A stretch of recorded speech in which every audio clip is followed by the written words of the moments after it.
Hey everybody, mel0n here. Welcome back to another video. Today we're taking a look at a brand new mouse from a brand new company. We are taking a look at the Sprime PM1. A lot of people were saying this is going to be a spiritual successor to the G703. However, now that I have the mouse in my hand here, this mouse is actually very different. This is actually more in tune with the Pulsar Xlite size 2 and the VAXEE OUTSET and other traditional ergos you find on the market. But this mouse does have some very special features on it, and it does have a really good click implementation that is probably the best I've ever felt on a mouse. So I'm excited to do some quick unboxing and first impressions with you guys today of the Sprime PM1. Thank you again to Sprime for sending this out for me to take a look at. I greatly appreciate it. As always, I will have a full review and a teardown of this mouse coming out in a couple weeks following this video, so subscribe so you don't miss that. But today's just going to be a quick unboxing and first impressions. So let's get right into it and see what's so special about the Sprime PM1. Alrighty, let's get started with the packaging and shipping experience. So this is the box that my Sprime was sent to me, and this is pretty thin cardboard. I do have some concerns about this lasting during shipping with rougher carriers. As you can see here, I have a pretty big gash on my box, and just due to the thinness of this cardboard, I'd be concerned about long-term shipping. It would be nicer to see a thicker box, or maybe like a bubble mailer around this, or just something, just not the raw box itself, that may be a little better in terms of shipping.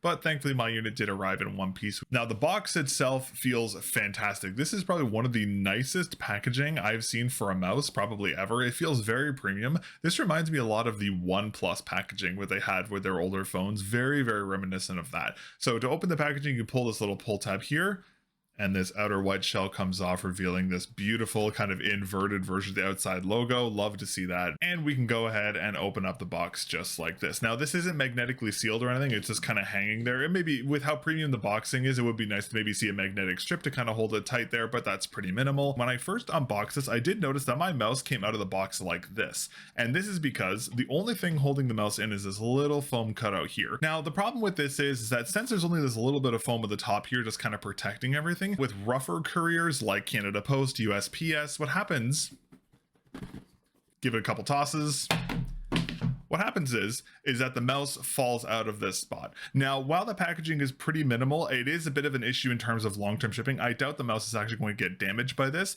but it would be nice to see them change the packaging a little bit here. What I recommend Sprime does is that they do what Pulsar did, where on the top of the Pulsar X2, V2, and X2H boxes, there is this tiny little foam pad here. And what happens is that this holds the mouse into the box.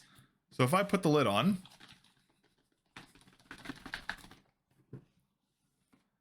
the mouse hasn't moved. So that would be something nice to see from Sprime, just to prevent any possible shipping issues. Again, pretty minimal. This is their first run on a mouse, so I'm not expecting this to be perfect, but that would be something that would be nice to see. But in terms of the unboxing experience, we have, of course, the mouse itself. We have a small little box of accessories, and that is, I believe that's it. Okay, that's everything. So overall, the packaging, from an appearance standpoint, very premium, looks really nice. There is some misses in terms of the actual packaging, in terms of safety and that kind of stuff, but given the chance of this mouse actually getting damage inside the box, it's pretty minimal. All right, so before we talk about the mouse, let's go ahead and unbox these accessories first. So we have a dongle, very nice looking, just kind of standard transparent dongle you'd see. Aside from that, we do have a cable. Ooh, hold on one second. All right, we may have a small problem. So the cable was packed in the box like this, and it was just kind of stuffed in here. And if you guys can see it, look at the end of the USB-A cable. It is pretty messed up, which is a little concerning to see. This has definitely been pretty badly kinked, and this is one area where we do see a lot of manufacturers falter, where they have too small of an accessory box.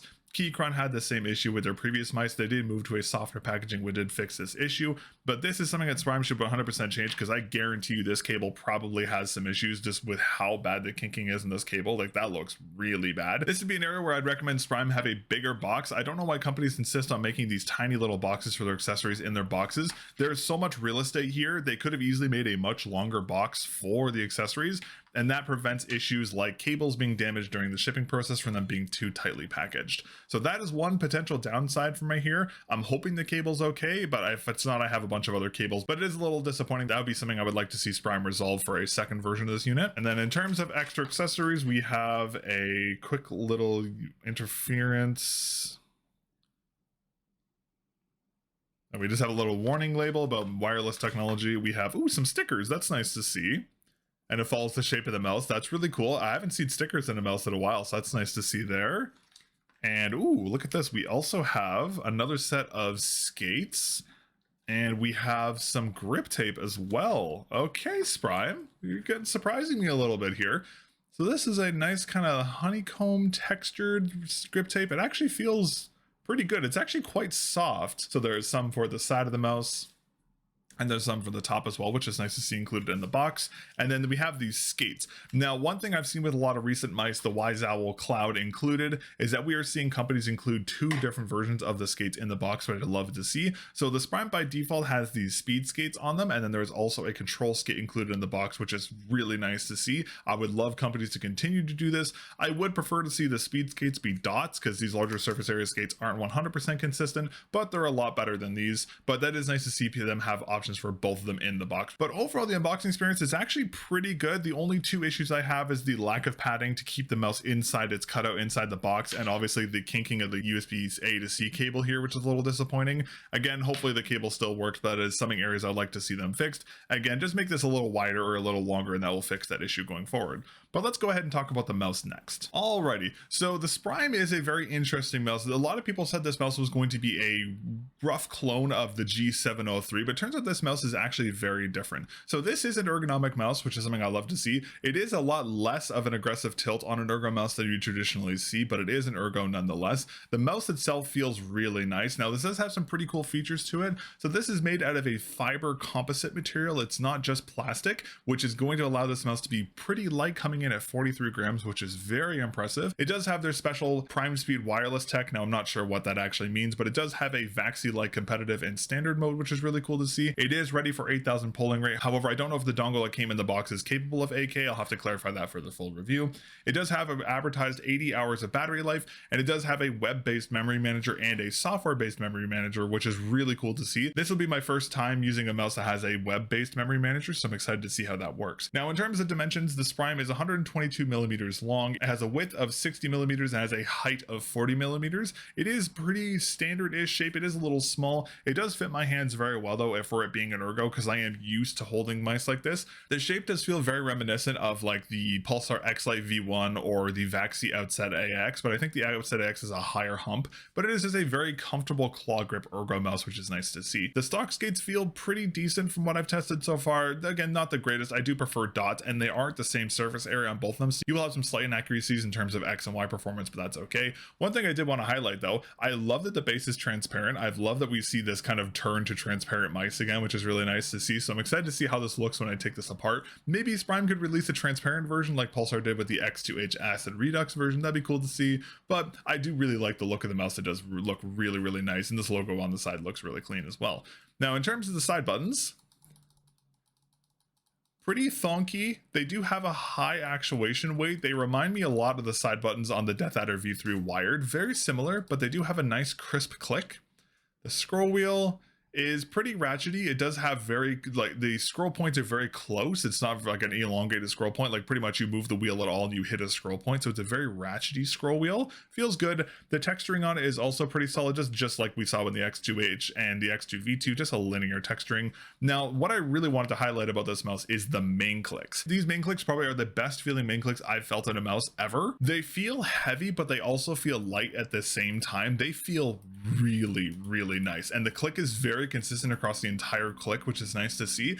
These just have a very nice, satisfying feel to them. I don't know what switch you're using on the inside, so I'll have to find that out when I do my teardown of this mouse, but these clicks feel fantastic. They feel really, really nice. One other thing that really surprised me about the Sprime as well is that the coating is actually quite grippy. This coating feels almost one for one with the coating on the Pulsar X2H, the white version of the coating. It's obviously not going to be as good as the black coating, but it does feel very similar. It has that kind of chalky feeling. It'll be interesting to see if this coating can avoid the issues I had with the X2H's white coating, where it got really slippery under wet conditions. But this coating does actually feel quite solid, which is great to see from Sprime. So I'm going to go ahead and I'm going to go do a couple runs on Kovacs, play a couple games, see how this mouse feels, and I'll be right back for my final first impressions. Alrighty, I went ahead and did a couple runs on Kovacs with Kovac intro scenario and a couple other scenarios to see how the Sprime PM1 felt, and I must say this mouse actually feels incredibly good. So much so I'm kind of suspicious, because this mouse seems too good to be true, because the mouse's performance is actually very solid. solid.